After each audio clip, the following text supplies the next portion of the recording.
आपका फिर से साहित्य विद मनीषा में हम पढ़ रहे हैं बाणभट्ट की आत्मकथा।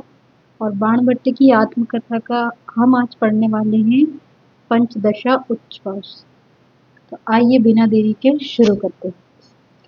भद्रेश्वर दुर्ग का समापवर्ती दुर्गम शरकांतार दिखाई पड़ा।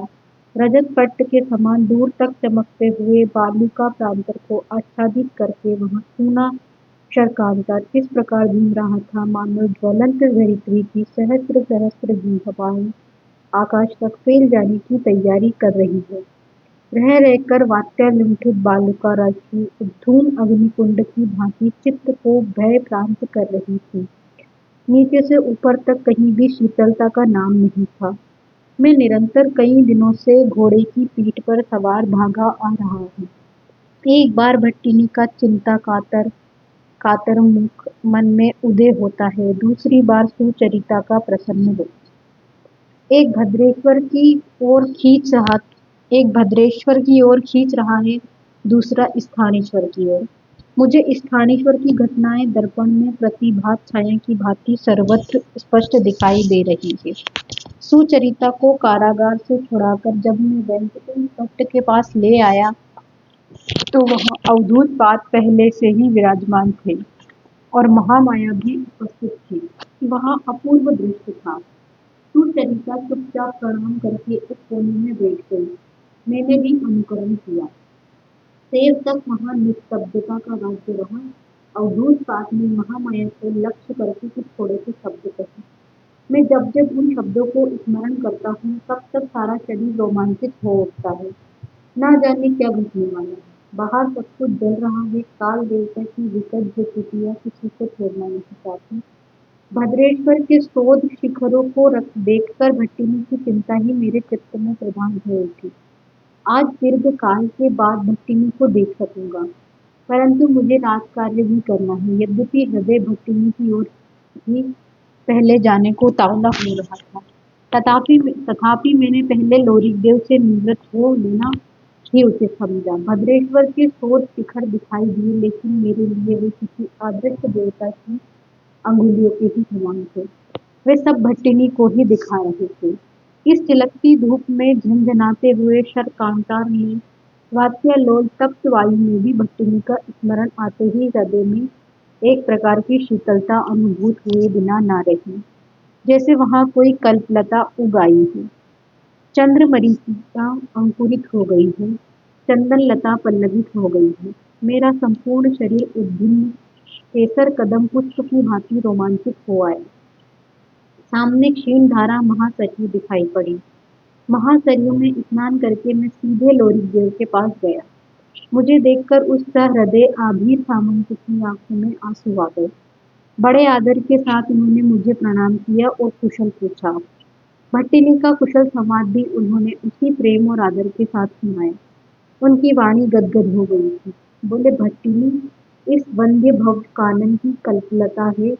आर्य ऐसा देव दुर्लभ स्वभाव ना जाने की तपस्या का फल है। प्रीत हूँ, कृतज्ञ हूँ, कनावड़ा हूँ जो तुमने उन्हें यहाँ रहने दिया। जाओ, वे तुम्हें देखकर बहुत प्रसन्न होंगे। उनकी आंखें दीर्घ काल से उपोषित थी। उन्हें दर्शन दी। मैंने विनीत भाव से आभीर सामंत के प्रति कृतज्ञता प्रकट की और उनकी अनुमति पाकर महाराजाधिराज का पत्र उन्हें दिया। क्षण भर तक वे आश्चर्य के साथ मेरी ओर देखते रहे, फिर धीरे धीरे से बोले, अभी जाओ। इस प्रकार लोरिकदेव के पास पत्र पहुंचा देने के बाद मैं तुरंत भट्टिनी के पास गया। लोरिकदेव स्वयं पढ़ना नहीं जानते थे। उन्होंने पत्र रख लिया और तत्काल अपने मंत्री को बुलवाया। मैंने छुट्टी ली। इधर भट्टिनी ने महारानी राजश्री का पत्र पढ़कर केवल एक बार मेरी ओर करुण दृष्टि से देखा और फिर सिर झुका लिया। उनके बंधु जीव पुष्प के समान लाल लाल अधर क्षण भर में आतप ग्लान पेटक पुष्प के समान फीके पड़ गए और बड़ी बड़ी मनोहर आंखें भीगे हुए खंजन शावक की भांति हाथ तेज खींच गई। बहुत दिनों के बाद मुझे देखकर जो सहज आनंद धारा उनकी समूची अंगयष्टि को घेरकर लहरा उठी थी, वहां एकाएक शांत हो गई। मानो उत्तरंगित आनंद सिंधु अचानक हीन गंगा के जोर में पड़कर हीन हो गया है। उनका उत्तरोष्ठ स्फुरित रहकर रह गया। बाल भट्ट ईषत् कुंठित होकर शांत हो गया और चिबुक तेज ईषत् स्पंदित होकर सारे घर को एक प्रकार की करुण मनोहर शोभा से आर्द्र कर गया। मुझे यहाँ समझने में बिल्कुल देर नहीं लगी, कोई बड़ा अपराध मुझसे जरूर हो गया है। मेरा सारा शरीर साध्वी सजन्य पसीने से तर हो गया। मैं अपराधी की भांति है की भांति विधृत की भांति उनके सामने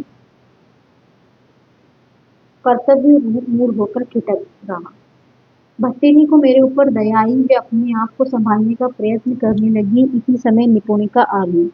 निपुणिका अब भी दुर्बल थी, उसका शरीर पीला पड़ गया था। मेरे आने के समाचार से उस पांडु दुर्बल शरीर में आनंद का संचार हुआ। स्पष्ट ही वहां बहुत कुछ सुनने की आशा लेकर आई थी, परंतु भट्टिनी की ओर मेरी अवस्था देखकर वहां भी ठिठक गई। धीरे धीरे वहां भट्टिनी की ओर अग्रसर हुई। मुझे उसने चुपचाप प्रणाम निवेदन किया और भट्टिनी के पास पड़ी हुई रजत पटोलिका का पत्र देखने लगी। उसकी जिज्ञासा शांत करने के लिए मैंने संक्षेप में पत्र का इतिहास कह सुनाया। निपुणिका के मुख पर नाना भाव आए और चले गए। मेरी बात समाप्त होते न होते वहां क्रुद्ध नागिन की भांति फुफकार उठी। उसकी आंखों से मानो अग्नि स्फुलिंग की धारा ही उमड़ पड़ी। वहां एक ही सांस में ना जाने क्या क्या कही गई। अंत में पादाहत सिंहनी की भांति गरज कर अपना कंधा झाड़ते हुए उसने कहा, धिक्कार है भट्ट, तुम कैसे भट्टिनी का अपमान करने पर राजी हो गए? कान्यकुब्ज का लंपट शरण्य राजा क्या भट्टिनी के सेवक को अपना सभासद बनाने की स्पर्धा रखता है? किस बुद्धि ने तुम्हें मोकरियों की रानी का निमंत्रण ढोने को उत्साहित किया?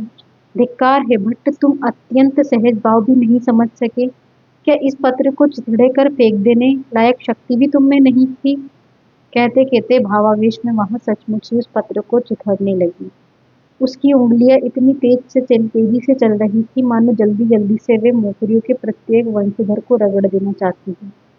भट्टिनी ने निपुणिका को धीरे धीरे से अपनी ओर खींच लिया। वे बड़े प्रेम से उसके ललाट पर हाथ फेरती थी, बोली, ना बहन, ऐसा भी कहते हैं। भट्ट हमारे अभिभावक हैं, उनको सब करने का अधिकार है। हमारे मंगल के लिए और सारे देश के मंगल के लिए उन्होंने जो कुछ भी किया है वहाँ हमें मान्य होना चाहिए। तू अपनी भट्टिनी को इतना क्या समझती है बहन? छी, इतना उत्तेजित हुआ जाता है? निपुणिका भट्टिनी की गोद में अवसन्न होकर गिर पड़ी। उसकी आंखों से अविरल अश्रुधारा झड़कर गंध स्थल को रोने लगी। अब भट्टिनी मेरी ओर फिरी। उन्होंने पहले से भी अधिक करुणा भरी दृष्टि से मुझे देखा। बोली, निपुणिका का अपराध क्षमा करना भट्ट, यह बहुत दुर्बल हो गई है, सहज ही उत्तेजित हो जाती है। इसका स्नायुमंडल बहुत कमजोर हो गया है। कुछ देर तक वे निपुणिका के ललाट पर हाथ फेरती रही। ऐसा जान पड़ता था कि राहुग्रास से निकलते हुए चंद्रमंडल पर कल्पलता किसले सुधा का लेप कर रही है। निपुणिका धीरे धीरे अवसन्न ही होती हुई। उसकी आंखें बंद हो गई। ऐसा जान पड़ा कि वहां एकदम सो गई। भट्टिनी उसके ललाट पर हाथ फेरते फेरते कहने लगी, आजकल ऐसा ही हो रहा है, उत्तेजित होती है और अवसन्न होकर गिर जाती है। अच्छा भट्ट, महामाया माता से तुमने इसकी अवस्था बताई थी? मैं अब तक लज्जा के समुद्र में डूबता उतराता अपने को हतबुद्धि पा रहा था। भट्टिनी ने चतुरतापूर्वक मेरा ध्यान दूसरी ओर खींचा। मुझे वहां औषधि याद आई जिसे अपराजिता पुष्प के रस में मिलाकर निपुणिका को देने के लिए अवधूत पात ने दिया था। मैंने औषध भट्टिनी को दिया, परंतु साहसपूर्वक आंख उठाकर उनकी आंख में न देख सका। भट्टिनी मेरी अवस्था देखकर बहुत कष्ट पा रही थी। मेरा चित्त अन्यत्र नियोजित करने के उद्देश्य से ही वे नाना भाव से निपुणिका की सेवा करने का आदेश देने लगी। शैया ठीक की गई, व्यंजन किया गया, शीतल जल से उपचार किया गया और अंत में निपुणिका को चुपचाप वहीं छोड़कर आंगन में चलने का निश्चय किया गया। मैं चुपचाप भट्टिनी का आदेश का पालन करता गया, परंतु एक क्षण के लिए भी निपुणिका के कड़े धिक्कार वाक्य की चोट को नहीं भुला सका। मुझे अपना प्रमाद स्पष्ट समझ में आ रहा था। मैंने यहाँ क्या किया? क्यों मेरी बुद्धि इतनी भोती हो गई? हाय अभागे बंड, तुमने भट्टिनी का सम्मान बचाने के लिए अपने को विपत्ति में क्यों नहीं झोंक दिया? जिस समय मदगर्वित कान्य कुब्जेश्वर ने तुम्हें लंपट कहा था, उस समय तुमने भट्टिनी को उपयुक्त उत्तर क्यों नहीं दिया? धिक भाग्यवान, धिक भाग्यहीन, धिक! मोकरियों की रानी का निमंत्रण तुम्हें कान्य कुब्जेश्वर के सामने ही पैरों से कुचल देना था, परंतु मेरा सारा स्वाभिमान उस समय कहाँ चला गया था? हाय, मैंने भट्टिनी को अपमानित होने दिया। मेरे पाप का कोई प्रायश्चित नहीं है, दुशाग्नि में जलने से भी यहाँ पाप प्रशमित नहीं होगा। आंगन में आकर भट्टिनी ने हंसने का प्रयत्न किया। उन्हें दिखाना चाहती थी कि उनके मुख में कोई दुख नहीं है, ग्लानि नहीं है, लज्जा नहीं है। उनके प्रफुल्ल कमल के समान मुख पर यहाँ प्रयत्न साधित हंसी बहुत मनोहर लगती थी। मेरा हृदय इस हंसी की ओर से और भी फटने लगा। आहा! इस देव दुर्लभ महिमा को मैंने लांछित होने दिया। मैंने इस कमल कोमल हृदय पर आघात पहुँचने दिया। मेरा हृदय गलकर देवी के चरणों पर ढहक जाने को व्याकुल हो गया। मेरा गला रुंध गया, वाक् शक्ति लोप हो गई। अविरल अश्रुधारा से दृष्टि आच्छादित हो गई। लज्जा और अनुताप से सारा शरीर दग्ध होने लगा। मुझे दिशाएं शून्य सी लगने लगी। मैं स्थिर खड़ा नहीं रह सका, सिर झुक गया और बैठ गया। भट्टिनी मेरे निकट आई, बड़े स्नेह से उन्होंने मेरे ललाट पर हाथ दिया, फिर आवेग भरी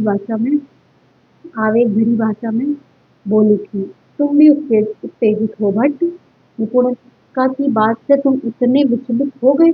उठो, देखो, तुम इस अपनी अभागी भट्टिनी की ओर देखो।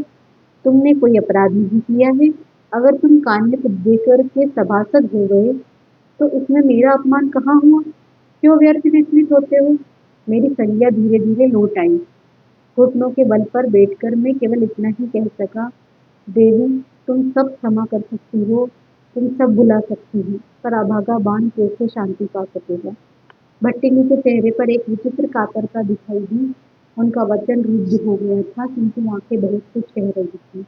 उनका मुंह पीला पड़ गया था और वो फिर भी रह रहकर उसमें इस प्रकार रोमांच हो जाता था, मानो भीगा हुआ कदम कोरक सूर्यताप में उभरता रहा हो। फिर मैंने व्याकुल होकर पूछा, देवी, मैं अनुताप के समुद्र में डूब रहा हूँ, लज्जा के महापंख में निमग्न हूँ। कर्तव्य मुझे नहीं सूझ रहा है, निपुणिका ठीक कहती है। मौखरियों का निमंत्रण मुझे उसी समय पैर से कुचल देना चाहिए था। जिसे भट्टिनी का सेवक होने का गौरव प्राप्त हो, उसे सम्राटों का सभासद पद नहीं शोभता। परंतु देवी, मैं ना जाने किस शक्ति के दुर्वार आक्रमण से हतबुद्धि हो गया था। मैं किस मुंह से अपना अपराध क्षमा कराऊं? भट्टिनी अब अपने को रोक नहीं सकी। उनका मुखमंडल उदयगिरी के तटांत लग्न चंद्रमंडल के समान लाल हो गया। बोली, मैं ऐसा नहीं समझती। तुम कुमार कृष्ण के कृतज्ञता पाठ में बद्ध हो। तुमने जो कुछ भी किया है कुमार के अनुरोध से किया है। निपुणिका नहीं समझती, मैं समझती हूँ। क्यों तुम कुमार के कृतज्ञ हुए? मेरे ही लिए ना। भट्ट, तुमको अपराधी समझने के पूर्व मेरा खंड खंड उड़ जाना अच्छा है। तुमने मेरा अपमान कहीं भी नहीं होने दिया। निपुणिका स्नायु दुर्बलतावश अपना शनाब बक गई। तुम जो करोगे वही मेरे लिए विधि है। भट्ट, मुझे मुखरा बनने के दोष से बचाओ। विश्वास करो, तुम जो चाहोगे वही मेरे लिए धर्म होगा। उठो भट्ट, मुझे संभालो, मैं इतनी लज्जा का भार नहीं ढो सकूंगी। क्षण भर में मेरी जड़िमा दूर हो गई। कुछ झटिका के हट जाने पर जिस प्रकार दिग्मंडल प्रसन्न हो जाता है, अंधकार के दूर होने पर जिस प्रकार पूर्व दिगंचल निर्मल हो जाता है, मेघ पटल के कट जाने पर जिस प्रकार शारदीय नभोमंडल अकल्मष हो जाता है, उसी प्रकार मेरा मन प्रसन्न हो गया। भट्टिनी की आंखों में मैंने एक अपूर्व माधुरी देखी। मुझे ऐसा लगा कि मेरे अनेक जन्मांतर कृतार्थ हो जाएगी। वह दृष्टि मुझे अभिनव रस से खींचती हुई सी, स्नेह धारा से प्लावित करती हुई सी एक अनूठी भूत जगत में खींच ले आई। मैं सहसा व ध्वस्त उठ खड़ा हुआ और केवल इतना ही कह सका, देवी भट्टिनी, और मेरा कंठ वाष्प गदगद हो गया। सजल नयनों से मैंने साहस पूर्वक उनकी ओर देखा। वे कुछ बोली नहीं, सिर्फ एक करुण मनोहर अपांग से मेरी ओर देखकर आंखें झुका ली। उस समय भगवान मरीचिमाली पश्चिम सरोवर की ओर झुक गए थे। वे धरित्री से आकाश तक लाल किरणों का जाल बिछ गया था। भवन निर्जिकाओं के सारस प्रेमकार पूर्वक अपने अपने नियत स्थान पर लौट रहे थे। क्रीड़ा मयूर वासुकियों की ओर उत्सुकता पूर्वक देखने लगे थे। जल हाइनी सुंदरियों के नुपुर विराव में मंथरता की ध्वनि स्पष्ट होने लगी थी और नभोमंडल से एक प्रकार की थकान धीरे धीरे उतरकर सारे जगत में व्याप्त होने लगी थी। भट्टिनी का मुख लज्जा से आरक्त हो उठा था। उनकी कपोल पाली में एक विचित्र प्रकार का विकार दृष्टिगोचर हो रहा था। उनके वक्रिम नयन पात में एक अद्भुत लचीलापन आ गया था। दीर्घकाल की संचित मनोवेदना दूर हो जाने से जो निर्मल आनंद धारा उस मनोरम दुख पर दौड़ना चाहती थी, उसे सहज अनुभव की तरंगों से बराबर टकराना पड़ता था। आहा भट्टिनी की वहाँ शोभा देखते ही बनती थी। प्रफुल्ल दमन कयस्टी के समान अंगलता अनुभव लज्जा के आघात प्रत्याघात से इस प्रकार हिल रही थी, मानो आकाश गंगा के आवर्त में पड़ी हुई परिजातलता हो। देर तक वे मेरी ओर ताक नहीं सकी, फिर धीरे धीरे जाकर एक स्थिर पीठिका पर बैठ गई। एक बार उन्होंने अपनी सीमंत को वासंती उत्तरीय के आंचल से ढकने का प्रयत्न किया और धीरे धीरे मेरी ओर दृष्टि उठाई। वह दृष्टि बड़ी मर्मभेदिनी थी। भट्टिनी ने एक बार फिर मुस्कुराने की कोशिश की, किंतु सफल नहीं हो सकी। ऐसा जान पड़ा जैसे शारदीय नभोमंडल में एकाएक विद्युत छटा आविर्भूत होकर विलीन हो गई। शोभा के समुद्र में केवल एक तरंग उठकर शांत हो गई। मैंने हाथ बांधकर प्रश्न किया, देवी सेवक इस समाधान से कृतार्थ है, पर मन में फिर भी लज्जा की गांठ अभी खुली नहीं है। यदि प्रसाद हो तो जानना चाहता हूँ कि महारानी राजश्री का पत्र पढ़कर आप उदास क्यों हुई। सेवक पर कृपा कोप सर्वदा उचित है। यदि मुझसे कोई अपराध नहीं हुआ है तो आपका मुख म्लान क्यों हो गया। भट्टिनी ने देर तक अर्थहीन दृष्टि से मुझे देखा, मानो उसका मन कहीं खो गया हो, मानो हृदय में ग्रहिका संवेदन अवशिष्ट न रही हो, मानो स्नेह का स्रोत सूख ही गया हो, मानो अंतः स्पंदन एकदम रुक गया हो। उनका लाल मुख क्षण भर में पारिभद्र के गर्भ तल की भांति पांडुर हो गया। मैं नई आशंका से फिर चीर उठा, किंतु भट्टिनी ने फिर अपने को संभाल लिया। आंखें झुक गई, अधरों से स्पंदित होकर रह गए। नासाग्र में ईषत् संकोच हुआ और अत्यंत आर्द्र कंठ स्वर में बोली, मुझे अवधूत पाद की शरण में ले चलना, वे ना हो तो मैं सुचरिता के घर रहूंगी। मुझे भट्टिनी के दोनों प्रस्तावों में से एक भी पसंद नहीं आया, परंतु इस समय प्रतिवाद करना उचित न समझकर मौन ही रह गई। भट्टिनी मेरे मनोभाव को समझ गई। उन्होंने उठते हुए कहा, अथवा जहाँ कहीं भी तुम्हें उचित जान पड़े, परंतु मैं मोखरियों या कामी उपदेश्वर के राजवंश का आतिथ्य नहीं स्वीकार कर सकती। इतना कहकर वे जल्दी ही निपुणिका के पास चली गई। मैं वहीं खड़ा रह गया। उस समय 2 घटी रात्रि बीत गई। घने अंधकार से दिक्मंडल इस प्रकार अवलिप्त था जैसे किसी ने काले अंजन का प्रलेप लगा दिया हो। मेरे मन में अनेक चिंताएं आकर चली गई। मैं कर्तव्य निर्णय नहीं कर पा रहा था। इसी समय बाहर सहस्त्र सहस्त्र कंठों का जय निनाद सुनाई पड़ा। मैं ठीक नहीं समझ सका कि किस उत्सव का आयोजन हो रहा है। थोड़ा बाहर निकलकर समझ लूं, यही सोचकर मैं चला कि भट्टिनी ने पुकारा।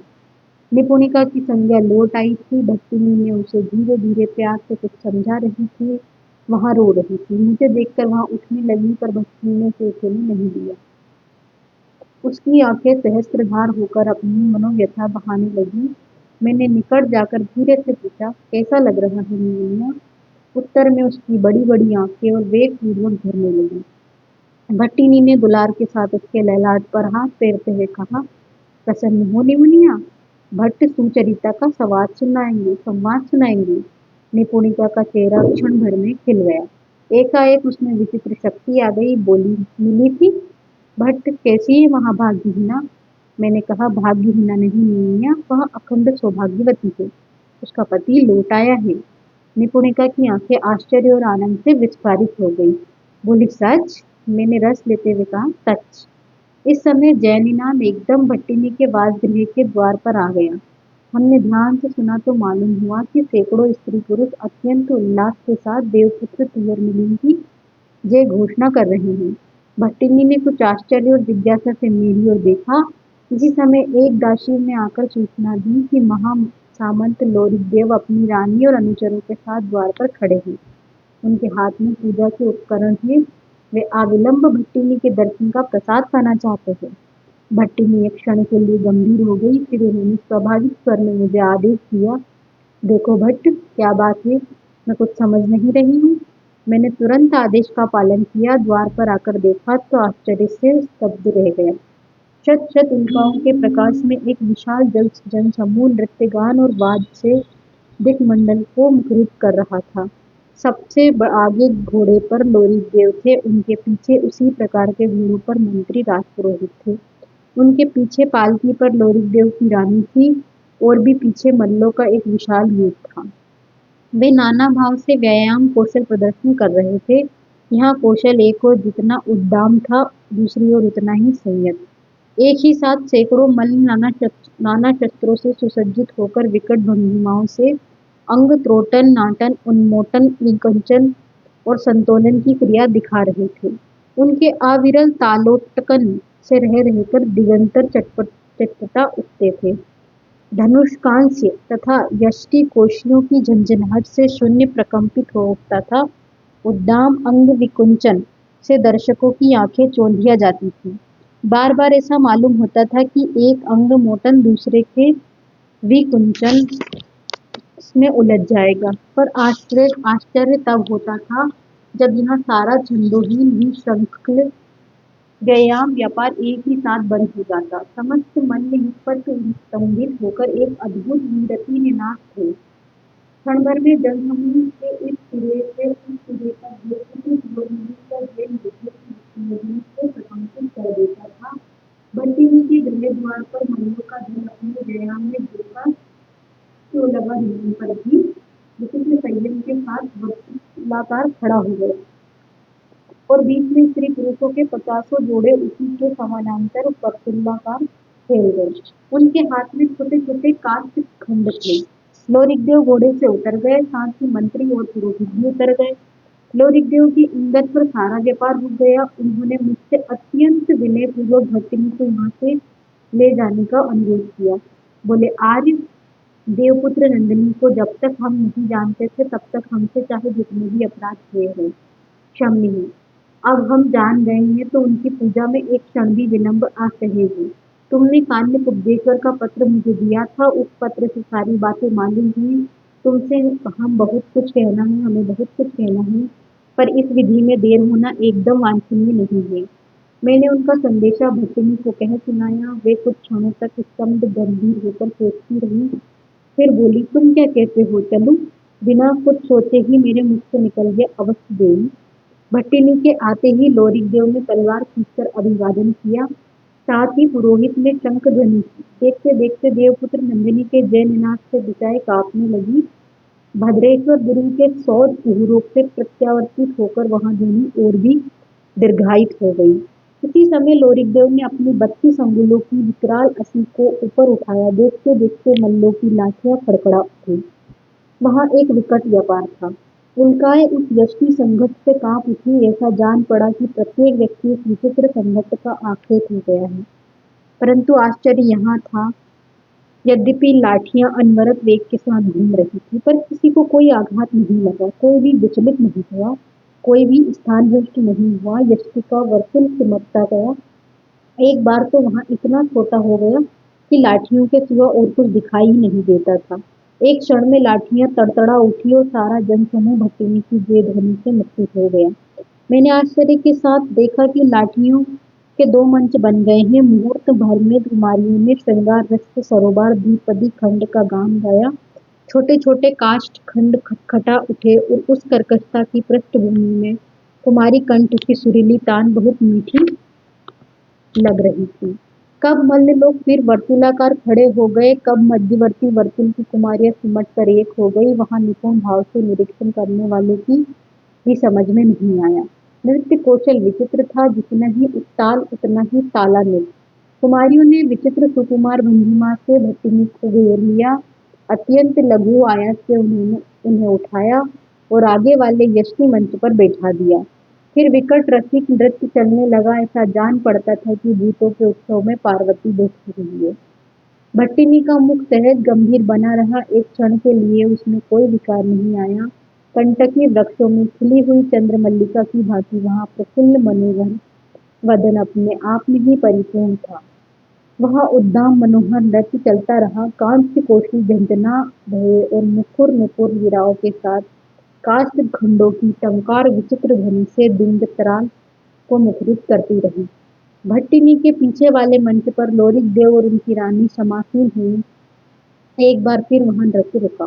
पुरोहित ने शंख ध्वनि की और मंत्री ने धूप दीप नैवेद्य के साथ भट्टिनी को अर्घ्य दिया।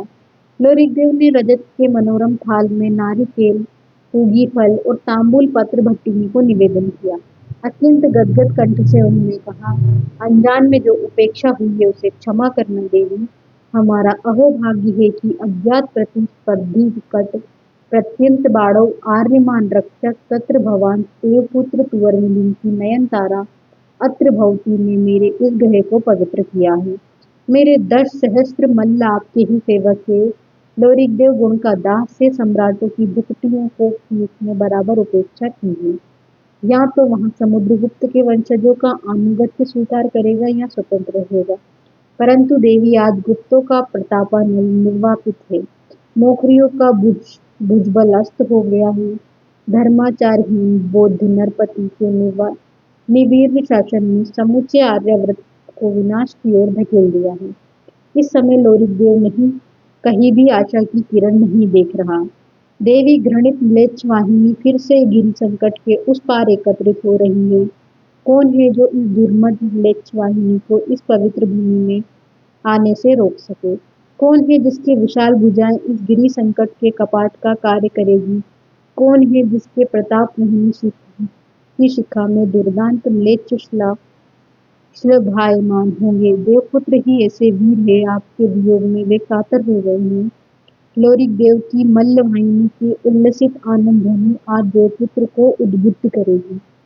मुझे अत्र भवती की सेवा का अवसर प्राप्त हुआ है। इसमें समूचे आर्यावर्त की सेवा का अवसर अनायास मिल गया है।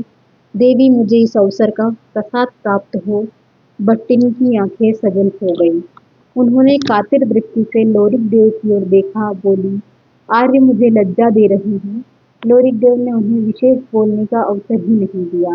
अंगुली संकेत के साथ ही साथ नाना वाद्यों के तुमुल नाद के भीतर देवपुत्र नंदिनी की जय ध्वनि गूंज उठी। भट्टिनी ने प्रबाल कितले के समान कोमल अंगुलियों से तांबूल पत्र छू दिए। पुरोहित ने दीर्घ दीर्घायु शंख ध्वनि से दिगंतर कंपा दिए। नृत्य गीत वाद्य की गगन विदारी ध्वनि के बीच यहाँ अर्घदान समाप्त हुआ।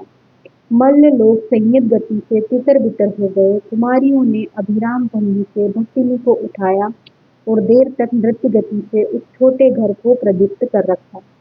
जिस समय वहां उत्सव समाप्त हुआ उस समय रात प्रायः आधी बीत चुकी थी। लोरिकदेव के वक्तव्य का एक अंश निश्चय ही मुझे सुनाने के उद्देश्य से कहा गया था। उससे इतना तो बिल्कुल स्पष्ट था कि उन्होंने काम्य उपदेश्वर के सामंत पद को अस्वीकार कर दिया है और स्वयं ही भट्टिनी की सेवा करने का संकल्प लिया है। यहाँ एक नई समस्या है। आज मेरे गृह अप्रसन्न है। मैंने कुमार कृष्णवर्धन की कृतज्ञतावश अपने लिए और अपनी भट्टिनी के लिए अनेक उलझनें पैदा कर ली। मुझे कोई मार्ग नहीं सूझ रहा है। राजनीति की कुटिल भुजंगी ने मुझे डस लिया है। मेरा बचना अब असंभव है, पर भट्टिनी क्या सामंतों और महाराजाधिराजों की महत्वाकांक्षा की पूर्ति का साधन बनेगी? यह असंभव है। मुझे कुछ न कुछ रास्ता सोचना ही पड़ेगा। मैं द्वार के बाहर ही इस सोच में पड़ा बैठा रह गया। ऊपर वृश्चिक राशि पश्चिम आकाश में ढलने जा रही थी। उसके पार्श्व में मंगल ग्रह की लाल तारिका दिखाई दे रही थी। वृश्चिक की पीठ पर मंगल ग्रह एक विचित्र भय का भाव पैदा कर रहा था। कैसा विचित्र योग है? तो क्या संहिताओं में जो कहा है कि वृश्चिक राशि पर मंगल के संक्रमण से धरित्री रक्त करदम से पिच्छिल हो उठेगी, वह सत्य है? क्या फिर आर्यावर्त की पवित्र भूमि पर वृकों का विकराल तांडव शुरू होने वाला है? मैंने मन ही मन नरसिंह भगवान के उन विकराल नयनों का स्मरण किया जिनके अवलोकन मात्र से असुर राज का वक्ष स्थल फटकर पाटल वर्ण हो गया था। वृश्चिकस्थ मंगल इन्हीं भीषण नेत्रों की छाया है। शायद मेदिनी मानव रक्त से पिच्छिल हो जाएगी।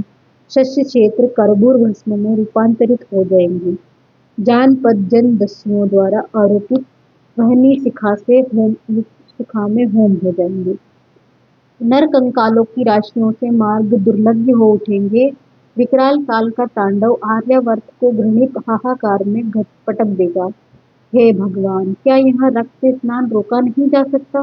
क्या राजाओं और सामंतों की हर धर्मिता की चक्की में इसका रहा सहा उपाय भी पिस जाएगा। अवधूत अघोर भैरव ने महामाया को डांटते हुए कहा था, तुम त्रिपुर भैरवी की लीला रोक नहीं सकती, तुम महाकाल का कुंठ नृत्य नहीं थमा सकती, तुम शूल पाणी की मुंडमाल की रचना में बाधा नहीं दे सकती, क्योंकि तुमने अपने को संपूर्ण रूप में त्रिपुर भैरवी के साथ एक नहीं कर दिया।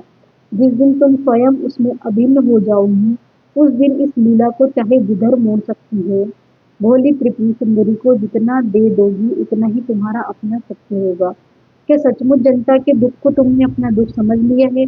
मैं कहता हूँ महामाया, सत्यवादिनी बनो, प्रपंच छोड़ो।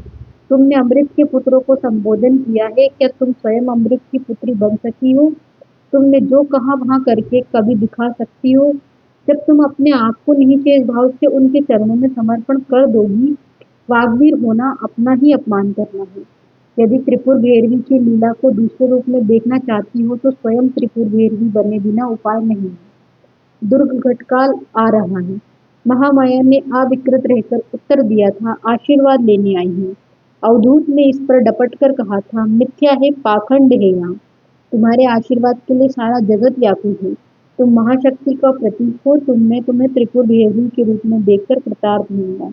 मैं सारे जीवन नारी की उपासना करता रहा हूँ, मेरी साधना अपूर्ण रह गई है। तुम विशुद्ध नारी बनकर मेरा उद्धार करो। विशुद्ध नारी त्रिपुर भैरवी। महामाया ने गले में आंचल बांधकर गुरु को प्रणाम किया, त्रिशूल उठाकर खड़ी हो गई, बोली, आदेश शिरोधारी हे गुरुदेव। उनकी आंखों से विचित्र ज्योति झड़ने लगी, उनका मुखमंडल मध्याह्न सूर्य के समान जल उठा। गुरु ने मेरुदंड सीधा किया, भ्रुकुटियां ऊपर उठाई और देर तक उस तेजोमंडित मुख से आंखें गड़ा रखी। महामाया प्रतिमा की भांति निश्चल खड़ी रही। गुरु ने जब आंखें हटाई तो वे तेजी से एक ओर निकल गई। मैं अब भी जब उस दृश्य को स्मरण करता हूँ तो मेरे रोए खड़े हो जाते हैं। पर अब तक यहाँ नहीं समझ सका हूँ कि अवधूत पाद के वाक्यों का क्या अर्थ है। क्या धरित्री रक्त स्नान से बच जाएगी या और डूब जाएगी? और क्या महामाया सचमुच त्रिपुर भैरवी बन जाएगी? क्या सचमुच महामाया महाकाल का कुंठ नृत्य रुक जाएगा? कहाँ हो त्रिपुर सुंदरी? इस घृणा और जुगुप्सा के जगत को सुंदर क्यों नहीं बना देती? क्या तुम विकराल तांडव से धरित्री पर महामाया का खेल ही खेलती रहोगी? कहाँ है रुद्राणी? वहाँ तुम्हारा दक्षिण मुख, वहाँ सुकुमार भाव, वहाँ शामक हास्य, वहाँ मनोरम भंगिमा जो कातर जगत को शांति दे सके, जो व्याकुल विश्व को सांत्वना दे सके, जो धरती को रक्त स्नान से बचा सके। मैं इन्हीं विचारों में उलझा हुआ था कि सामने भट्टिनी आकर खड़ी हो गई। उनकी बड़ी-बड़ी आँखों में आँसू भरे हुए थे, कंठ वाष्प गदगद था, मुखमंडल लाल आभा से आभासित था। तो क्या कहीं त्रिपुर सुंदरी का दक्षिण मुख है? दक्षिण मुख जिसमें करुणा की धारा प्रवाहित हो रही है, अनुराग की आभा उल्लसित हो रही है, स्नेह की स्निग्धता चमक रही है। आहा! भुवन मोहिनी का यही क्या वह रूप है जिसकी पूजा करने के लिए अवधूत गुरु ने मुझे इतना सिखाया था। यह सुरंग के समान गीत चपल नेत्र, शरत चंद्र के समान आह्लाद कारक मुख, बिंब फलों के समान ताम्र अधरोष, चंदन गज से आमोद मुदिर अंग अंग, करुणा के अश्रु से सुप्त मनोहर दृष्टि जो अंतःकरण को मोहित कर डालती है। यही तो भुवन मोहिनी का रूप है। गुरु ने ही मुझे वहाँ ध्यान मंत्र सिखा दिया था। कुरंग नेत्रा शरदिन्दु वक्त्रा बिम्बाधरा चन्दनगन्धलिप्तां दृशागलितकारुणिकां का स्त्रियन्तः सम्मोहयन्ति त्रिजगन्मनोज्ञां। हाय! इससे बढ़कर त्रिजगन्मनोज्ञा शोभा क्या हो सकती है? कितनी अंतःशामक दृष्टि है, कितनी अमृतस्रावी वाग्धारा है, कैसा उदार चारित्र है, कैसी निर्मल आभा है भुवन मोदिनी के इस रूप को जिसने देखा है उसके लिए कुछ भी देखना बाकी नहीं रह गया। मैं गदगद भाव से भट्टिनी की ओर देखता ही रह गया। भट्टिनी ने अनुयोग के स्वर में कहा, थके माके आए, कुछ प्रसाद भी नहीं लिया, चलो भीतर चले। मैं चुपचाप मंत्रमुग्ध की भांति भट्टिनी के पीछे पीछे चल पड़ा। कहाँ खींचा जा रहा? षोडश उच्छवास। प्रातःकाल जब उठा तो दिन चढ़ आया था। प्रथम दर्शन निपुणिका का ही हुआ। वहां सद्य स्नान से निवृत्त होकर आई थी। उसके केश तब भी आर्द्र थे। वे आपांडु दुर्बल मुख के ऊपर इस प्रकार सुशोभित हो रहे थे मानो प्रभात कालीन चंद्रमंडल के पीछे सजल जलधर भटके हों। श्वेत साड़ी से आवेष्टित उसकी तन्वी अंगलता प्रफुल्ल कामिनी गुल्म के समान अभिराम दिखाई दे रही थी। यद्यपि उसका मुख पीला पड़ गया था, तथापि उसकी खंजन चटुल आंखें बड़ी मनोहर लग रही थी। आज उसके अधरों पर स्वाभाविक हंसी खेल रही थी। मुझे उठते देख उसने बड़े आदर के साथ प्रणाम किया। मुझे कुछ भी बोलने का अवसर न देकर वहाँ स्वयं ही बोल उठी। तुमने मुझे क्षमा कर दिया होगा ना भट्ट? तुम महान हो, मैं तुच्छ हूँ, तुमने अवश्य क्षमा कर दिया होगा, पर मैंने तुम्हें अब भी क्षमा नहीं किया है। तुमने मोखरियों की रानी का निमंत्रण ढोकर अपने को भी हीन किया है और भट्टिनी को भी। मुझसे एक का भी अपमान नहीं सहा जाएगा, परंतु मुझे बड़ी ग्लानि इसलिए हो रही है कि मैंने तुम्हें आते ही कठोर वाक्य कहे। मैं होश में नहीं थी आर्य, मेरा हृदय कमजोर हो गया था, मैं कुछ भी सह नहीं सकती, परंतु मैंने जो कल बातें कही थी वहाँ ठीक है। निपुणिका की आंखों से आज अग्नि स्फुलिंग के स्थान पर स्मित धारा झड़ रही थी। उसके चेहरे पर तेज के स्थान पर चपलता का वास था। वहाँ प्रसन्न और अगलान दिखाई दे रही थी। मैंने स्नेहपूर्वक कहा, मुझसे प्रमाद हो गया है निमुनिया, मैं रास्ता नहीं पा रहा हूँ, तू मुझे कर्तव्य बता। अब मेरी गलतियों के हिसाब से क्या लाभ है? निपुणिका के मुख पर स्वाभाविक मधुरिमा फिर खिलने लगी। उसने मंद स्मित के साथ कहा, भूल तुम करो, रास्ता मैं बताऊं? मैंने रस लेते हुए कहा, कोई नई बात तो नहीं है निमुनिया? निपुणिका की आंखों में उल्लास का भाव दिखाई दिया। उसने हंसते हुए कहा, जटिल वटु की याद है ना? और आंचल से मुंह ढककर देर तक रुद्ध हंसी से लोटपोट होती रही। उसके आंचल पर वे मनोहर छरहरी अंगुलियां देर तक कांपती रही, जिनकी उपयोगिता देखकर ही मैंने निपुणिका को मंडली में लिया था। क्षण भर में मुझे विदिशा के जटिल वटु की याद आ गई। वह नित्य मुझे तंग किया करता था कि मैं अपनी नाटक मंडली में ले लूं। उसका ललाट प्रशस्त और मोटा था, आंखें बड़ी, फन सी कटी हुई और लाल लाल थी, कंठ स्वर कर्कश और तीव्र था। मुझे कोई भी चरित्र ऐसा नहीं मिल रहा था कि जिसका अभिनय उससे कराऊं। वहां डटा ही रहा। मंडली के सभी लोग उससे ऊब गए थे, केवल मेरे संकोच के कारण ही वे उसको सहते जा रहे थे। एक निपुणिका ही थी जो उसे चिढ़ती नहीं, संकोच के कारण ही वे सहते जा रहे थे। एक निपुणिका ही थी जो उसे चिढ़ाती नहीं थी, केवल मेरी ओर देखकर ही वह अपना लोभ संवरण कर लेती थी। जटिल इस उदासीनता को अनुराग समझता। उसकी दाढ़ी सम्मार्जनी श्लाघा के तुच्छ सी लगती थी। मुख पर मूछें इस प्रकार अस्त व्यस्त होकर उगी थी, मानो किसी चट्टान पर शरगुल निकल आए हैं। वहाँ सदा रंगमंच पर उतरने के लिए कातर प्रार्थना जताया करता था। एक दिन मेरी मंडली अभिज्ञान शाकुंतल का अभिनय करने वाली थी। उस दिन नगरी के सभी प्रतिष्ठित नगरवासी आने वाले थे। स्वयं युवराज भट्टारक के भी पधारने की बात थी। उस दिन मारीच की भूमिका में उतरने वाला देवरात एकाएक बीमार पड़ गया। मैंने सोचा कि जटिल वटु को इस भूमिका में उतार दूं। विशेष कुछ नहीं करना था, उसे दिन भर आंख मूंदकर चुपचाप बैठने का अभ्यास करना था। सायं संध्या के बाद अभिनय आरंभ हुआ। युवराज भट्टारक आ चुके थे। अभिनय बहुत सुंदर हो रहा था। निपुणिका सानुमती की भूमिका में उतरी थी। उसकी मनोहर अंगलता उस दिन मालती कुसुम की अभिराम माला से बड़ी कमनीय लग रही थी। उसकी कवरी से लंबित अशोक पल्लव और कानों में झूलने वाला आगंड विलंबित केशर शिरीष पुष्प उसकी शोभा को 100 गुना बढ़ा रहे थे। वहां उसी वेश में मत्स्यवारिणी के ठीक पीछे खड़ी होकर अभिनय देख रही थी। अंतिम अंक का अभिनय शुरू हुआ। मैं भी संयोगवश निपुणिका के पास ही खड़ा होकर अभिनय देखने लगा। जटिल वटु मारीच की भूमिका में मंच पर आया। उसने अद्भुत चेष्टाएं शुरू की। रह रहकर वह दर्शकों की ओर ताक लेता था।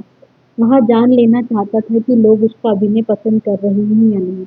फिर वह पीछे फिरकर नेपथ्य की ओर भी ताक लेता था। एक मुहूर्त भी वहां स्थिर नहीं बैठ सका। मेरा सारा किया कराया चौपट हुआ जा रहा था। सामाजिकों के चेहरे पर विनोद की हंसी मंडराने लगी। मैंने व्याकुल भाव से कहा, सब चौपट हुआ निमुनिया? निपुणिका ने मुझे देखा तो एक क्षण के लिए चिंतित हो गई, फिर बोली, कुछ नहीं बिगड़ा है भट्ट, तुम मारीच की भूमिका में उतरने की तैयारी करो, मैं इसे संभालती हूँ। इतना कहकर वहां तितली की तरह नाचती हुई रंगमंच पर पहुंच गई। उसने अपना बायां हाथ कटी देश पर रखा और चंचल चारी के साथ उद्गत नर्तन के रंगमंच को झंकृत कर दिया। मूर्ख जटिल उठकर खड़ा हो गया। निमुनिया ने दाहिने हाथ से उसकी दाढ़ी पकड़ ली और सप्रशय कंठ से कहा, नागर मेरे नाचोगे नहीं? क्षण भर में सारा वातावरण हास्यमय हो गया। जटिल वटु ने उचकना शुरू किया, पर निमुनिया ने उसकी दाढ़ी छोड़ी नहीं।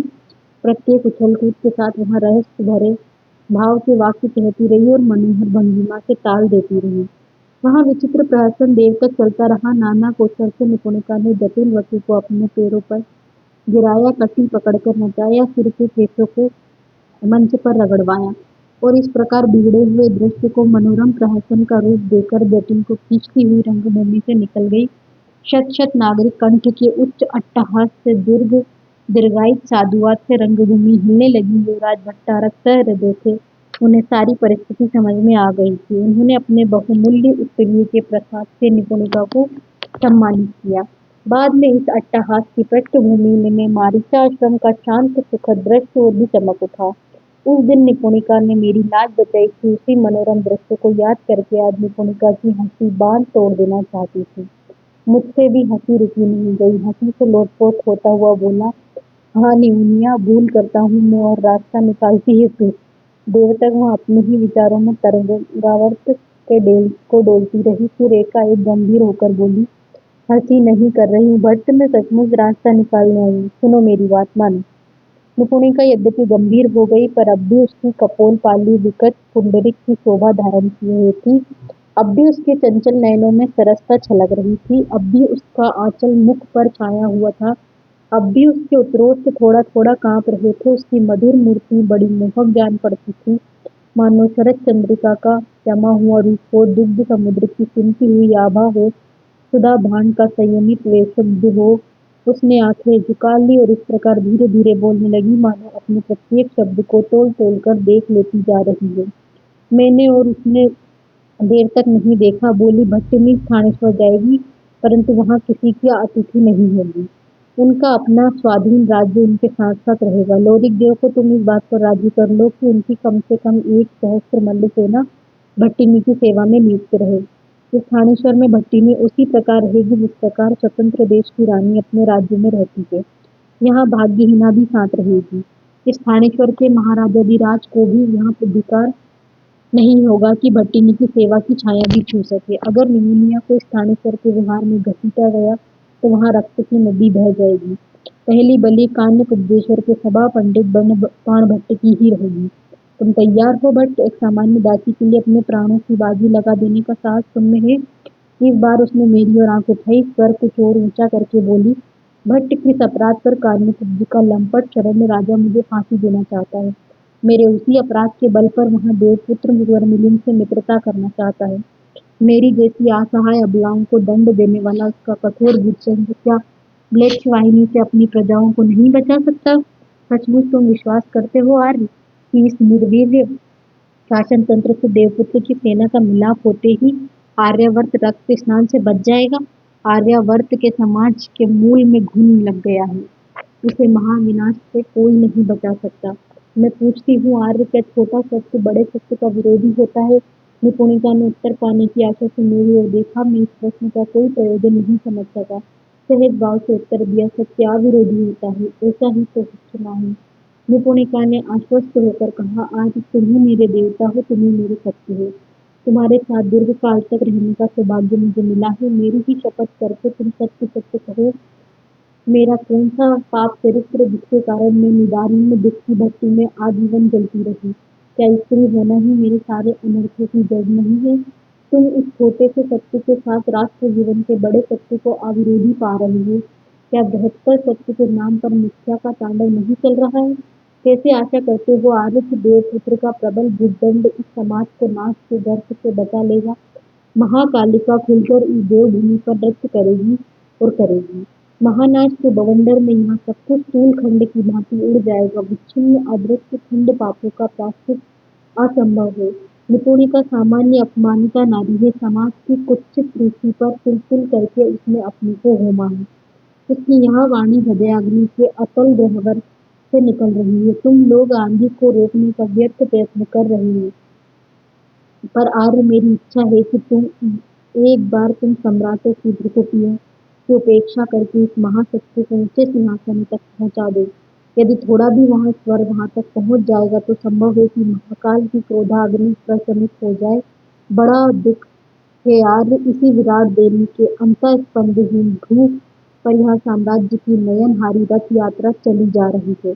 मैं इस ध्रुव की एक नगण्य कणिका मात्र हूँ, मुझे इस योग्य बना दो कि आप अपनी अग्नि से धधककर समय के जंजाल को भस्म कर दो। मैं तुम्हारा करावलंब चाहती हूँ। नारी का जन्म पाकर केवल लांछना पाना ही सार नहीं है। तुमने ही मुझे आनंद की ज्योति कणिका दी है। तुम ही मुझे तेज की चिंगारी दो। मैं आश्चर्य से स्तब्ध होकर यहाँ व्याख्यान सुन रहा था। यहाँ क्या प्रलाप है? क्या फिर यहाँ हतभागी स्नायु दुर्बलतावश बकवास करने लगी है? अगर यहाँ प्रलाप है तो ऐसा सत्यपूर्ण प्रलाप पहली बार सुन रहा हूँ। मेरे मर्म स्थल को भेद कर एक प्रश्न अंत स्थल के असीम गांधर्य में गूंजता रहा। क्या छोटा सत्य बड़े सत्य का विरोधी होता है? ऐसा ही तो देख रहा हूँ। सामान्य मनुष्य जिस कार्य के लिए लांछित होता है उसी कार्य के लिए बड़े लोग सम्मानित होते हैं। कैसा घोर परिवर्तन हुआ है निपुणिका में।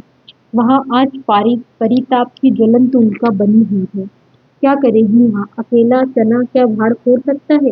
समाज की अग्निशिखा तो नित्य ही व्यक्तियों की आहुति ले रही है। पर रास्ता क्या है? नारी से बढ़कर अनमोल रतन और क्या हो सकता है? पर उससे अधिक दुर्दशा किसकी हो रही है? मुझसे निपुणिका क्या आशा रखती है? अवधूत बात की साधना इसलिए अधूरी है कि उन्हें विशुद्ध नारी का सहयोग नहीं मिला, और निपुणिका की बलिदान कांक्षा इसलिए अपूर्ण है कि उसे पुरुष का करावलंब नहीं मिला। सत्य क्या है? मैंने स्पष्ट ही देखा है निपुणिका की आंखों से अग्नि स्फुलिंग जलने लगी। क्या यहाँ फिर मूर्छित होने जा रही है? मैं क्या उत्तर दूं? यहाँ सोच ही रहा था कि निपुणिका पर कटे पक्षी की भांति मेरे चरणों पर लौट गई। मैं हाहाकार कर उठा। आवाज सुनकर भट्टिनी दौड़ आई। पूजा वेदी से वहां सीधे उठकर आई थी। निपुणिका अपनी संज्ञाहीन अवस्था में भी कसकर मेरा पैर पकड़े रही। बड़ा कठोर बंधन था वहाँ। मैं भट्टिनी को देखकर साध्ववश उठने लगा, पर उस बंधन ने मेरी पूछताछ में बाधा दी। भट्टिनी ने करुण स्वर में कहा, मत छुड़ाओ भट्ट, उसे शांति मिल रही होगी। मैं अर्धोत्थित अवस्था में ही रुक गया। भट्टिनी नीचे बैठ गई, उसके भीगे केशों में अपनी उंगलियां डाल दी। बड़े आयास से मैं भी नीचे बैठा। न्यूनिया के हाथ मेरे पैरों से उसी प्रकार करते थे। मैंने संक्षेप में भट्टिनी को निपुणिका के उत्तेजित वाक्यों का सार मर्म बताया। वे कुछ बोली नहीं, उसके अधोलंबित ललाट को अपने फिसले कोमल करतलों से दबाने लगी। उनकी बड़ी बड़ी आंखों में अश्रु बिंदु ढरक आए। भट्टिनी ने नैनाभू से मेरा हृदय गलने लगा। क्या करूं कि इन आंखों में कभी अश्रु दिखाई ही न दे? कैसे क्या कहूं कि भट्टिनी का कोमल हृदय व्यथा व्याकुल न हो सके? भट्टिनी ने अपने आंचल से औषधि निकाली और बड़े सुकुमार भाव से उसकी आंखों और ललाट में प्रलेप करने लगी। थोड़े उपचार के बाद निपुणिका की आंखें खुली। भट्टिनी को देखकर उसने धीरे धीरे कातर भाव से कहा, मुझे छोड़ तो नहीं दोगी भट्टिनी? मैं कान्य कुब्ज के लंपट शरण्य राजा से नहीं डरती। भट्टिनी ने स्नेहपूर्वक डांटा, छी बहन, तुझे छोड़कर मैं जी सकती हूँ? निपुणिका का पांडुर गंडमंडल दर विगलित अश्रुधारा से प्लावित हो गया। निपुणिका फिर उठकर बैठ गई। वहां फिर बोलना चाहती थी, पर भट्टिनी ने बोलने नहीं दिया। देर तक वहां सिर झुकाए भट्टिनी के पार्श्व में बैठी रही। देर तक उसके आर्द्र केशों में भट्टिनी की उंगलियां उलझी रही। देर तक मैं अपने ही विचारों के ताने बाने में जकड़ा रहा। देर तक वहां स्तब्ध नीरवता उस घर में व्याप्त रही। फिर निपुणिका ने ही भट्टिनी से कहा, भीतर से बाहर तक जल रहा है। आर्य, मुझे एक बात भट्ट से और कह लेने दो। मेरा अंतःस्थल धधक रहा है। मैं जल जाना चाहती हूँ। मेरा धुमाई समाप्त हो गया है। भट्टिनी ने उसके मुख पर अंगुली रखकर चुप चराते हुए कहा, केवल एक वाक्य में तुम्हें अपना वक्तव्य समाप्त करना होगा। निपुणिका ने निराश होकर कहा, तो अभी नहीं कहूंगी। भट्टिनी ने कहा, यही ठीक है, और उसे खींचकर भीतर ले गई। मैं चिंता कातर होकर वहीं बैठा रहा। एक वृद्धा दासी ने आकर संवाद किया कि भट्टिनी ने स्नान करने का निर्देश दिया है, क्योंकि शीघ्र ही आभिरराज लोरिक्योर ने मुझसे मिलने की इच्छा प्रकट की है। मैं तुरंत उठ खड़ा हुआ। उस पूर्व मध्याह्न काल में ही दरिद्री पर अंशुमाली की तीक्ष्ण किरणें उत्तप्त रजत शिलाओं की भांति बिज रही थी। महासरियों के तट प्रदेश को घेरकर दूर तक फैले हुए सैकत कुलीन में दारुण ताप संचरित हो गया था। दूर स्थित अश्वत्थ वृक्ष पर सुनाई देने वाले वन्य पारावतों के घूसकार के सिवा कहीं से कोई शब्द नहीं आ रहा था। तृषार्त कुक्कुटलास चरमूल छोड़कर जल के संधान में व्यर्थ ही झुलस रहे थे। अत्यंत क्षीण धारा महासरियु पारद रेखा की भांति दिखाई दे रही थी। धूसर आकाश मंडल तांडव क्लांत दुर्गति की भस्माच्छादित जटा की भांति दिगंत तक फैला हुआ था। और वायुमंडल के प्रत्येक स्तर में झंझा का पूर्वाभास स्तब्ध रहकर विचित्र आशंका उत्पन्न कर रहा था। स्नान आदि से निवृत्त होकर जब मैं लोरिक देव की सभा में पहुंचा तो मध्याह्न का शंख बज चुका था। मुझे बताया गया कि लोरिक देव ने भोजनोपरांत अपराह्न काल में अपने विश्राम कक्ष में ही मुझसे मिलने का प्रसाद प्रकट किया है। अपराह्न काल में जब लोरिक देव के विश्राम कक्ष में पहुंचा तो मुझे बड़ा आश्चर्य हुआ। मैंने मन ही मन सोचा, लोरिक देव के प्रसाद के विशाल बहिष्ठ प्रकोष्ठ में शुक सारिका, लाव, तितर, कुक्कुट, मयूर आदि पक्षियों का कलरव गूंज रहा होगा। गोमयोपलित अजीर भूमि के सामने वाले द्वार पर मालती माला लटक रही होगी। पार्श्ववर्ती बलि वेदिकाओं के ऊपर अभिराम शाल भंजिकाएं न्यस्त या उत्कीर्ण होगी। शयन कक्ष में चंदन देवदारू या हरिचंदन की शैया और असित की प्रतिशयिका होगी, जिनमें मांगलिक दंत पत्र सुशोभित होंगे। शैया के सिरहाने कूर्च स्थान पर उनके इष्ट देव की मनोहर मूर्ति सजी होगी। पास ही किसी वेदिका पर माल्य, चंदन और उपलेपन रखे होंगे।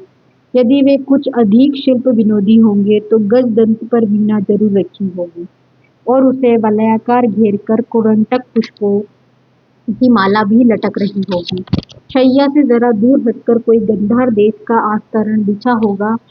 और सहृदय बिट विदूषकों के मनोरंजन के लिए तांबूल और सौगंधिक पुटिका, मातु तुगवतक और सिक्त करंडक भी होंगे। वात्स्यायन ने सैकड़ों वर्ष पहले पाटलिपुत्र के नागरिकों की जीवनचर्या को देखकर ही व्यवस्था सुझाई थी।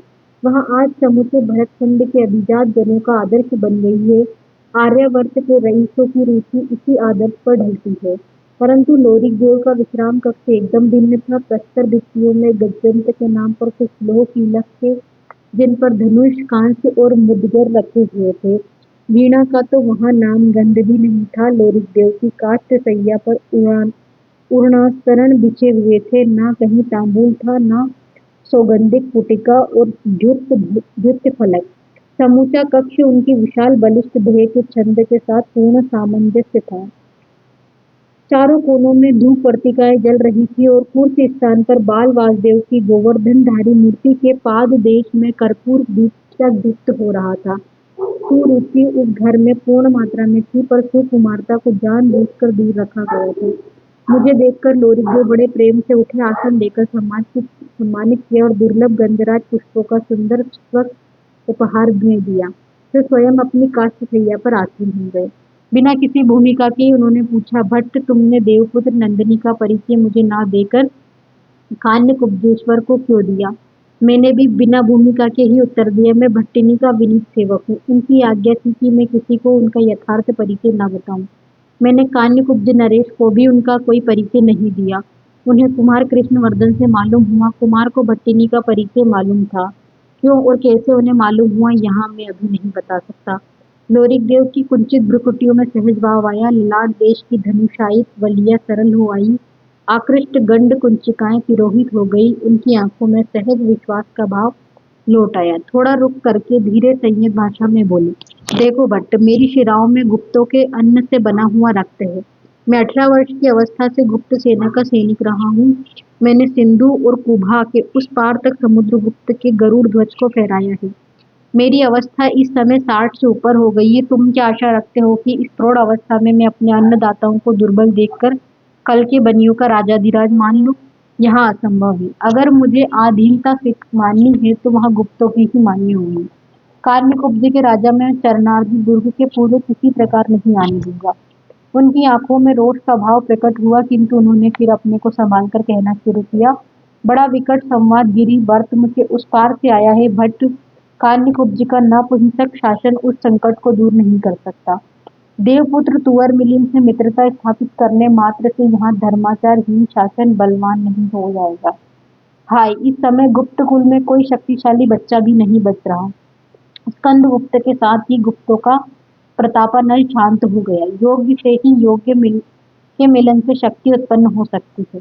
भट्ट, तुम स्वप्न में भी यहाँ विश्वास मन में ना जमने दो कि अयोग्य राजा से मित्रता होने पर देवपुत्र तुवर मिलिंद शक्तिशाली हो जाएंगे।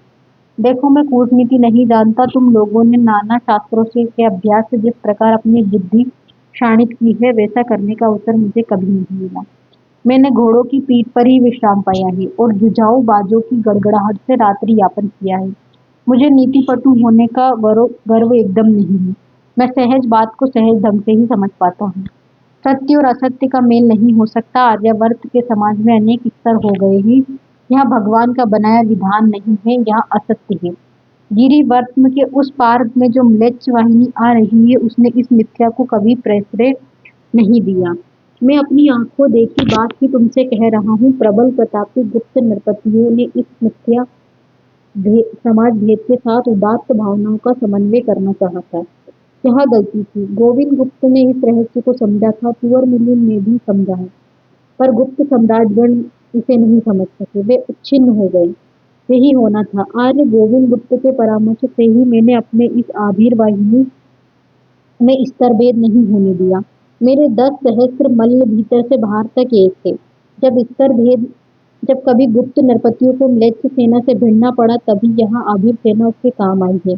मैं दीर्घ अनुभव के बाद कह रहा हूँ, भट्ट देवपुत्र की सेना के साथ यदि किसी की मित्रता हो सकती है, तो गुप्तों की इस आभीर सेना की ही हो सकती है। कान्यकुब्ज की सेना देवपुत्र के लिए बोझ ही सिद्ध होगी। तुम मेरी बात समझ रहे हो ना भट्ट? मैंने विनीत भाव से सिर हिलाया। लोरिक देव ने फिर कहा, समूचा आर्यावर्त रक्त कर्दम से पिच्छित होने जा रहा है। कान्यकुब्ज की कुटिल नीति इस समय इस देवभूमि को महानाश से नहीं बचा सकती। मैं किसी अभिमानवश कुछ नहीं कह रहा हूँ। समूचे देश के कल्याण के लिए तुम्हें सावधान कर देता हूँ। भट्टिनी को कान्यकुब्ज नरेश के हाथों में कभी मत पड़ने देना। इतना कहकर उन्होंने मेरी ओर प्रश्न भरी दृष्टि से देखा।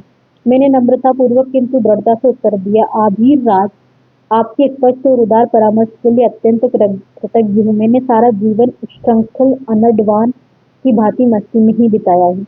मुझे न कूटनीति से कोई परिचय है, न युद्ध विग्रह से। मैं प्रमाद और परिस्थितिवश राजनीतिक दांवपेच में फंस गया हूँ। परंतु इतना आप विश्वास माने कि मेरे हाथों से अब भट्टिनी को काल भी नहीं खींच सकता। भट्टिनी जहाँ भी रहेगी रानी होकर रहेगी। आप अगर अपराध मन में ना लाए तो आपके अंतःपुर में भी उन्हें स्वतंत्र रानी ही मानता हूँ। लोरिकदेव हंसे। उस हंसी का स्पष्ट तात्पर्य था कि तुम बहुत भोले हो, पर कुछ बोले नहीं। थोड़ी देर बाद मौन रहकर उन्होंने कहा, मैंने अपने 10 सहस्त्र मल्ल भट्टिनी की सेवा के लिए दे दिए हैं। वे उन्हें चाहे जिस प्रकार सेवा में नियुक्त कर सकती है। मैं चाहता हूँ कि वे पुरुषपुर तक देवपुत्र नंदिनी को साथ लेकर जाए। इस प्रस्ताव में मेरा कोई निजी स्वार्थ नहीं है। अगर है तो सिर्फ इतना कि मैं गुप्तों के शत्रुओं के कंधे पर इस पवित्र भूमि की रक्षा का भार नहीं देना चाहता। मैं उनके और किसी भी कार्य में हस्तक्षेप नहीं करना चाहता। गुप्त सम्राट उनसे वचन हार चुके हैं। सोचकर देखो भट्ट, सारे देश का कल्याण इसी में है या नहीं? मैं सचमुच सोच में पड़ गया। कुमार कृष्ण को मैं क्या उत्तर दूंगा? क्या यह संभव है कि कान्यकुब्ज की छाती चीरती हुई इतनी बड़ी सेना निकल जाए और संघर्ष न हो? और संघर्ष से क्या महानाश का मार्ग और प्रशस्त नहीं हो जाता? भट्टिनी का भविष्य भी क्या अनिश्चित हो गया जाता है? लोरिक देव सरल है, पर महाराजाधिराज के विषय में उन्हें बहुत ध्यान से बातें बताई गई है। फिर 60 वर्षों का बोझ का बद्ध बेर आसानी से शिथिल भी तो नहीं हो सकता। क्या उपाय है? मैंने विनीत भाव से उत्तर दिया कि मुझे भट्टिनी की आज्ञा लेने का अवसर दिया जाए। लोरिक देव ने प्रसन्नता पूर्वक अनुमति दे दी। लोरिक देव के विश्राम कक्ष से बाहर जब मैं निकला तो मेरा मस्तिष्क नाना चिंताओं से व्याकुल हो रहा था। मुझे स्पष्ट ही दिख रहा था कि आर्यावर्त की पवित्र देवभूमि नर कंकालों से भरकर शमशान होने जा रही है। इस महाविनाश को उसकी उपयोग विधि रोकने का जो अस्त्र विधाता ने संयोग और सौभाग्यवश मेरे हाथ में दे दिया है, उसकी उपयोग निधि विधि से मैं एकदम अनभिज्ञ सिद्ध हो रहा हूँ। मुझे एक एक करके बीती हुई घटनाएं याद आने लगी। निपुणिका का अचानक मिल जाना, छोटे महाराज के अंतःपुर में स्त्री वेश में भट्टिनी का उद्धार, भदंत और अवधूत का संयोगक मिलन, कुमार कृष्णवर्धन से परिचय, क्या यहाँ का पूर्व संचित विधि विधान में इतने संयोग कैसे एकत्र हो गए? कितनी विचित्र बात है। यहाँ ऐसा जान पड़ता है कि यहाँ किसी निपुण कवि की निबद्ध आस्था टीका हो। अवधेश बाद में पहले ही दिन मेरे समूचे अस्तित्व को झकझोर कर कहा था कि भट्टिनी ही मेरी देवता है। आज घटना चक्र ने मेरी सिद्धि को साधन बना दिया है। मुझे कहीं से कोई प्रकाश रेखा दिखाई नहीं दे रही है, पर सिद्धि को साधन समझना कच्चे चित्त की कच्ची कल्पना है। इसे रूप से ग्रहण करने देना प्रमाद होगा। इससे चाहे सारे संसार का कल्याण हो जाए, मेरा सत्यानाश निश्चित है। एक ओर आर्यावर्त का कल्याण है, दूसरी ओर मेरा सत्यानाश। कौन सा चुनूं? मुझे अवधूत अघोर वीरों की वाक्य याद आए। उन्होंने वीरति वज्र से कहा था, देखो वीरति, सत्य अविभाज्य है। तुम्हारे बौद्ध दार्शनिकों ने संवत्ति सत्य और परामर्श कहकर इसे विभक्त करने का दंड फैलाया है। मानो ये दोनों परस्पर विरुद्ध हो, जो मेरा सत्य है वहाँ यदि वस्तुतः सत्य है तो सारे जगत का सत्य है, व्यवहार का सत्य है, परमार्थ का सत्य है, त्रिकाल का सत्य है। अवधूत पाद के इस कथन का क्या तात्पर्य हो सकता है? एक बात मुझे हंसता मलक की भांति स्पष्ट दिखाई दे रही थी। मैं अपने सत्य को ही आचरण में उतार सकता हूँ, सारे जगत के कल्याण को मैं चाहूँ भी तो अपने भीतर नहीं उतार सकता। भट्टिनी को मैं राजनीति का खिलौना नहीं बनने दूंगा। भट्टिनी मेरी राज राजेश्वरी है। उनके सामने महाराज अधिराज श्रीहर्ष ही क्या और आभीर राज लोरिकदेव ही क्या। मेरा कर्तव्य बस एक है, राज राजेश्वरी की अकुंठ सेवा। प्राण रहते मैं किसी को इस कर्तव्य में बाधक नहीं होने दूंगा। आज आभीर राज ने जो कहा है उससे मेरे कर्तव्य का क्या विरोध, कहीं विरोध है? ऐसा तो नहीं दिखता। और कुमार कृष्णवर्धन ने जो कुछ कहा था उससे क्या मेरे कर्तव्य में कोई विरोध है? ऐसा भी तो नहीं दिखता। कुमार ने कहा था चाहे जैसे भी हो भट्टिनी को यहाँ ले आओ, मैं भट्टिनी को राज राजेश्वरी बनाकर ले चलूंगा। एक सहस्त्र आभीर मल्ल उनकी सेवा में नियुक्त होंगे, जो उनके इंगित पर अपने प्राणों की आहुति दे देंगे। इसमें विरोध कहाँ है? भट्टिनी की सेना कान्य कुब्जे की छाती चीरती हुई निकल जाएगी। इसमें बाधा देने वाला या तो मुझे मार डालेगा या मैं उसे मार डालूंगा। मेरे मर जाने पर भट्टिनी का क्या होगा? दिख भंडबाण, फिर तू अपने को भट्टिनी का रक्षक समझने लगा। भट्टिनी तेरी सिद्धि है, तुझे उनकी सेवा के लिए प्राण उत्सर्ग करने का ही अधिकार है। मैं इसी प्रकार चच्चत चिंताओं में उलझा चला जा रहा था कि पीछे से गंभीर कंठ से किसी ने संबोधन किया। आर्य हमें भूल ही गए? पीछे मुड़कर देखता हूँ तो मोकरी वीर विग्रह वर्मा। श्रद्धातीर एक वर्ष उसने झुककर भूमि में मस्तक टिकाकर प्रणाम किया। मैंने आशीर्वाद देकर उसका और उसके सैनिकों का कुशल संवाद पूछा। उसने यथोचित उत्तर देने के बाद कहा, आर्य आभीर सेना के 10 सहस्त्र मल्लों की ओर देखकर मोकरियों के 10 सैनिकों की उपेक्षा नहीं होनी चाहिए। हम महारानी राजेश्वरी के किंचन सेवक है, पर यदि किसी ने आंख दिखाई तो हम उसका उचित उपचार जानते हैं। बड़ी कठिनता से हमारे सैनिक आपके निर्देश की प्रतीक्षा में अपने को रोके हुए हैं। नहीं तो जिस समय हमें यहाँ समाचार मिला कि आभीर राज ने कान्य कुब्जेश्वर को अशब्द कहे हैं, उसी समय यहाँ रक्त की नदी बह जाती। आर्य हम मंत्र और औषध से रुद्ध वीर्य काल सर्प की भांति समय बिता रहे हैं। आदेश मिले और इन सर्पों को 10 लोल जिह्वाएं भद्रेश्वर के मध्य गर्वित सैनियों को चाट जाएं। इतना कहकर विग्रह वर्मा ने कोष से अपनी विशाल तलवार खींच ली और बने। मेरे मस्तक पर श्रम बिंदु झलक आए। मैंने विग्रह वर्मा को शांत करने के उद्देश्य से कहा, हे नरव्याघ्र, इस समय छोटी छोटी बातों में शक्ति अपचय करना उचित नहीं है। तुमने मोखरी गुरु आचार्य भर्गुपाद का सप्त पवित्र पढ़ा है ना? दुरंत म्लेच्छ वाहिनी गिरी संकट से उस पार एकत्र हो रही है। मोखरियों के वीर्य की परीक्षा वही होगी। तुम इस समय कान्य कुब्जेश्वर के निर्देश से निखिल राज राजेश्वरी देवपुत्र नंदिनी की सेवा में नियुक्त हो। जब तक तुम्हें फिर से अन्यत्र नियुक्त नहीं किया जाता, तब तक तुम्हारा उनकी रक्षा के अतिरिक्त और कोई कर्तव्य नहीं है। आभीर सेना इस कार्य में तुम्हारी सहायता ही तो करेगी। देखो नरवीर, आर्यावर्त को महानाश से बचाना है, बड़े उद्देश्य के लिए अपने को बलि दो। बलि देने का ऐसा अवसर नहीं मिलेगा। विग्रह वर्मा ने झुककर प्रणाम किया, अपनी तलवार को कोषबद्ध करते हुए वहां कहने लगे, सबसे बड़ा उद्देश्य अन्नदाता की मान की रक्षा करना है आर्य, परंतु तुम्हारा आदेश ही हमारा कर्तव्य। केवल इतना भूल न जाना कि भट्टिनी की रक्षा का मुख्य भार हमारे ऊपर है। विग्रह वर्मा प्रणाम करके चला गया। उस समय आकाश का पश्चिमी दिगंत लाल हो गया था। एकाध विच्छिन्न मेघ पटल उस गाढ़ लालिमा से सर्वांग लिप्त हो गए थे, मानो महाकाल ने अपने अकुंठ इंगित से यहाँ बताना चाहा हो कि आर्यावर्त के विच्छिन्न प्रयत्न इसी प्रकार रक्तधारा में आम स्तर डूब जाएंगे।